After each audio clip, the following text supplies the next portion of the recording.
Hey guys, welcome back to the chaos. Today we're doing something a little bit different, a little bit interesting. I put a little call out on my Instagram yesterday, basically saying what are some issues or problems you're having in your life, and let's see if I can help. A little Ask Abby, if you will. Some of these were pretty much exactly what I was expecting, which was, people being gross. I was not prepared for the influx of messages that got. That being said, let's jump into this video. I'm super excited. I'm excited to see if I am at all good at this. I think I can give good advice. I just don't take my own advice.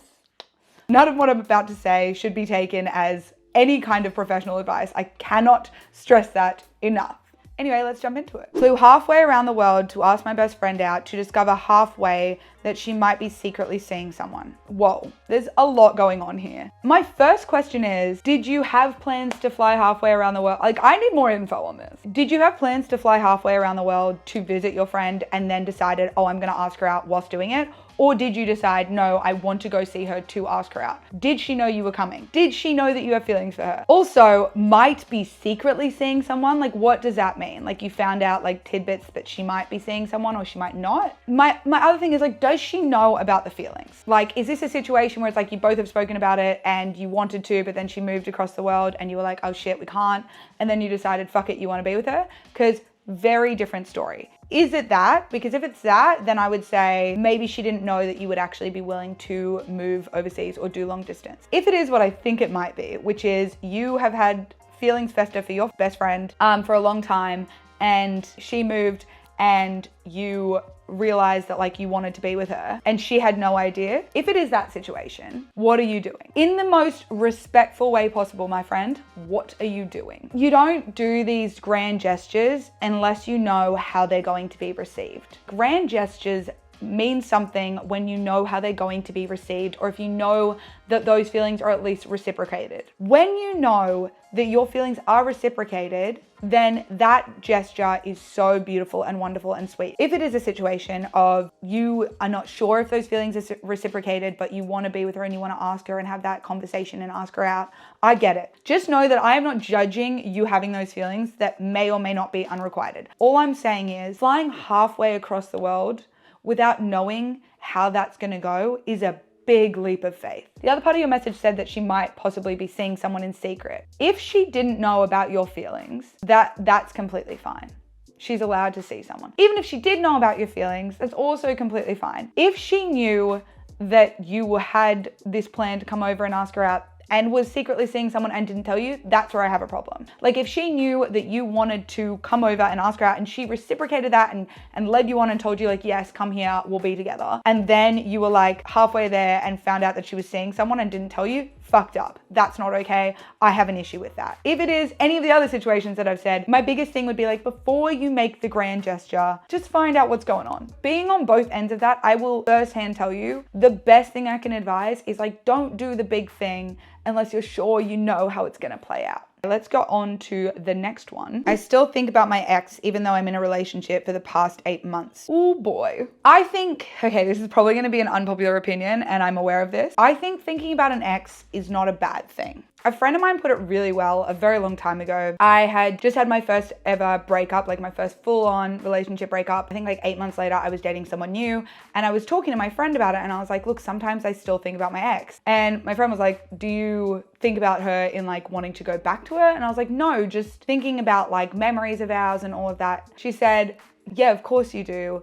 You were with them for what, 1.5 years. You have so many memories with them that of course you're still gonna think about them. Those memories don't just go away. That being said, if you're with someone new and you're thinking about your ex in a way of like, I wish I was still with them, I want to be with them, or I miss them, like I still love them, that is something that you need to communicate to your current partner. It does not mean that you need to break up. I feel like that's gonna be an overarching theme for this video, guys, which is communication is key. I think a lot of people experience, like a lot of people think about their exes.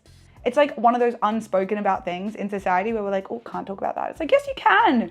You absolutely fucking can. You have an old relationship. I just don't agree with this whole, like, once someone breaks up with someone, like, that's it, cut off. No one ever talks to each other again. No one ever talks about them again. Like, no, they were a big part of your life for a reason. On to the next one. I can't get over my imposter syndrome. I've been working in the film industry for over 10 years and just finished my first feature film, congratulations, that I wrote and directed. So far, the overall reaction has has been terrific, but I find myself putting up roadblocks to keep from finishing because I don't feel like I deserve to finish it. First of all, congrats, that's fucking huge. Give yourself a pat on the back, which I know is hard right now because you don't believe that you're worthy of it. Even just doing it, like you did the thing. Like, yeah, maybe it's not finished yet, but you did it. That's huge. In regards to imposter syndrome, oh boy, do I have opinions on this. I have such bad imposter syndrome. Every single fucking day of my life, I wake up and I'm just like, I don't deserve this. I still struggle with like having a following and feeling like it's a justified following. I still struggle with the OGs and being a part of it and being like, I'm surrounded by all of these hilariously funny, talented people. And that's not something other people are putting on me. Like no one is ever making me feel that way.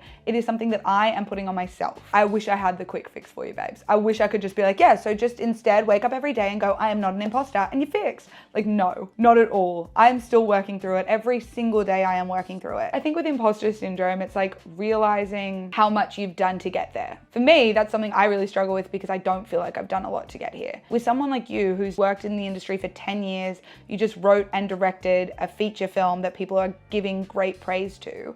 You've worked your ass off for that. I think it's starting to look back and realizing how far it's taken you and how long it's taken you and all the work you've put in to getting there that will start to make you realize that you are deserving. And I think that especially with what you're talking about, like maybe not focusing on people's praise of the project because that might just get you sucked back into this whole like, oh, I don't deserve their praise. But just like realizing that you deserve the opportunity, I think is a huge, huge thing to help you get to a place where you can accept that praise, if that makes sense. Let's go for another one. Genuine issue. I got weirdly attached to this person a decade older and married and at work. Anyway, I quit my job to save myself and her from wherever it was going. No contact with her anymore. It's been 2 months, but I find myself stuck. So you're 22, so this person is 32 and married and at work, and you quit your job. I think it's pretty known now that I have had my fair share of work relationships, and some of them don't end well. A lot of them don't end well. I would say you've done the right thing by like leaving that space, as sucky as it is that you had to quit your job over it, which I don't think is fair. I understand that you still feel that attachment. It does not go away super quickly. I think we all think that like, oh, if I just leave the situation or if I just don't talk to them or if I, block them or whatever, it'll just go away and it's clean. It's not how it works. I wish it was. I really fucking do, but it's not how it works. Time will help. Also, going out and talking to new people and making new friends and being active in your social life outside of that will help you start to form new memories and therefore not be focused on the ones with this person. I'm either productive and feel guilty chilling or chilling happily but struggling to be productive. Oh, brother. Okay, well, you are speaking my language. I get that. I get that so hard. I'm still learning this, so I probably don't have the best advice in the grand scheme of things, but what I will say is everyone deserves a break. Everyone deserves to have time off. If you are working a 9-to-5 job,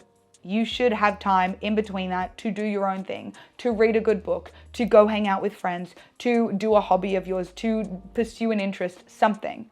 We should all have that. So if you work a job that isn't a 9-to-5, whether it's shift work or anything else, you should still have that. And I think that's something we all do struggle with. Very hard. You are working so that you can live. You're not living so that you can work. Take the joys where they are, take the fun where it is, take the relaxation when it comes. Rather than trying to every day wake up and be like, today's gonna be different, I'm gonna do this differently, or today's the day I'm gonna tackle this ginormous task. How about you just put in place systems so that you don't ever have to get to a point where you're like putting something off so far. I'm at a crossroad, my career or my family, which to choose. That is a very tough one that I can't really answer for you because I don't know what you mean by family. I don't know if you mean like your extended family, like your parents and your siblings, or if you mean like your partner and your children or what have you. Those are very different things. If it's your parents and all of that, then I think they will understand you choosing your career. And even if they don't understand it, it makes sense that you choose your career. I'm all about chasing your dreams. And I don't think anyone that truly loves you, whether it be family, friends, partners, what have you, would ever stand in the way of you chasing your dreams. I have a hard time opening up with people and communicating, and I overthink. I respond to that a lot because I do the same thing. Whilst I'm a good communicator, I do struggle a lot to open up in a vulnerable way. And I think a lot of people do. It's quite a hard thing to do. But what I will say is like, when you find people that you feel like you can be quite honest and open with, it makes it easier. It doesn't make it easy. So you will still have to push yourself to communicate your feelings and be a lot more open and honest than you might feel is right. And sometimes you will shut down. That's just how it works. Sometimes you will overthink things so hard that you'll be like, never mind, I'm not doing that, or I'm not saying that because it's wrong. But sometimes the overthinking is right. That's not good advice. That's not good advice. I'm sorry in advance. I overthink everything, every message that I send, every time I open my mouth. I know you wouldn't think it having met me or seen me online, but I do overthink everything. And sometimes I'll overthink things and be like, Abby, that's like, you're overthinking it. No one's thinking that, shut it down. And those are the times where I'm normally fucking right. I don't know if that's helpful advice at all, but just thought I'd put that out there. How about some advice to handle a long time feelings for best friend issue where I don't want to lose her, but just can't stay either because she does not feel the same. It is easy to fall into this trap of like, I just want them in my life no matter what, even if they don't reciprocate it. But if you're saying that you can't stay the same, pull back. I know it sounds brutal and hard and kind of mean, and I'm so sorry for that. But as someone who has fucking been there, communicate at first, explain your feelings, but make sure you're explaining your feelings in a way that is not expecting them to reciprocate them or making it some kind of ultimatum where you're like, oh, if you don't love me back, then I can't be friends with you, because that's not what you're saying. What you're saying is, I have these really strong feelings for you, and unfortunately, I know that you don't currently reciprocate them, and that is completely understandable. No friendship should be you struggling in the background, or you constantly festering these feelings and not being able to be your true self, or struggling or in pain or hurting. So I think communicate that and then take a step back. I haven't gotten over my ex, so I smashed her best friend and ruined their friendship. What should I do? I don't know, brother. I think you kind of did it already. Do you want to smash the best friend again? Because if not, what are we hoping to get out of here? If you smash the best friend, you're not gonna get back with them. Like, that's just, I hate to be the bearer of bad news, but like, that ship has sailed. So I guess you go out there and you find someone else, you get drunk and, I don't know, party with your friends. I don't really know, but you definitely, there's no recovery from smashing the best friend. I'm loving the chaos. I'm not loving who's been hurt in the process. I have been having problems with girls' attraction because whenever I go face to face with any girl, I just smile and there is so much to say, but I can't say anything. I think my biggest thing with like approaching people or like talking to people that you're attracted to, simple works the best. One of the best things that someone did to like start a conversation with me, this guy just kind of stops me, this guy and his friend, and he just goes like, hey, do you know any good places to eat around here? Mind you, it was like 11 p.m. And he was like, yeah, like what's just your favorite place to eat? And I was like, oh, and then I was like thinking about it and I was just chatting with them. And later on I asked him, I was like, was that like a line of some sort? And he was like, kind of, I just wanted to like have a conversation with you. And I was like, that's smooth as fuck. It's not an awkward line. It's not a weird conversation starter. If I didn't want to chat with these guys, I could have literally been like, oh, you can try this, this, and this place. And then been like, all right, have a good night. And then walk away. You know what I mean? Like, it's a good way to gauge the room, but also start a conversation if you want to. And it's a good confidence builder as well. Even if nothing comes of it, you can have those conversations and it boosts your confidence on talking to people. It makes it easier for you to be able to go up to people in the future because you're like, oh, I can have a conversation, even if nothing amounts to it. Hey, Abby, trouble getting over an ex I'm still in love with, want to move on, but just feel stuck. You are not on anyone else's timeline. A breakup is a form of grief, and I don't think that's talked about enough, but a breakup is a form of grief. Not only are you grieving this loss of a person that was in your life and that was, depending on how long you were dating, quite an important, like big person in your life, but you're also grieving like the future that you thought you might have with them. And that's really hard too. If you are still grieving that relationship, that's okay. If you are still grieving the loss of the future that you thought you were gonna have, that's okay. If you're still in love with this person and it ended amicably, reach out to them, maybe have a conversation, see where things are. Learning about the relationship and why it ended and getting that closure, I think could be really beneficial. If it didn't end amicably, don't do that. Don't fucking do that. My girl BFF and I act like we're girlfriends except without the kissing. I'm in love with her, but I know I'm not her type. It is a very common queer experience to have that friend that you're like, oh, what's happening here? Because I'm definitely in love with you, but like you're acting all touchy-feely, but like we're not sleeping together, we're not kissing, but like definitely feels like we're dating. It fucking hurts being in love with someone that is like giving you all of this affection, but not to the extreme of being in a relationship, but you're acting like you're in a relationship. And it's like, what is this? What's happening? I don't understand. You don't know. You don't know what could be going on underneath the surface. You don't know if she might be having these feelings and doesn't know if you do. Like there's so much more that could be going on. Every single queer person I know has experienced this. It sucks and it's really hard. All I'm gonna say is like maybe have that conversation, especially if you're best friends. If you're best friends, you should be able to talk to people, like talk to each other about this. I was madly in love with my best friend once. It sucked. And I told her.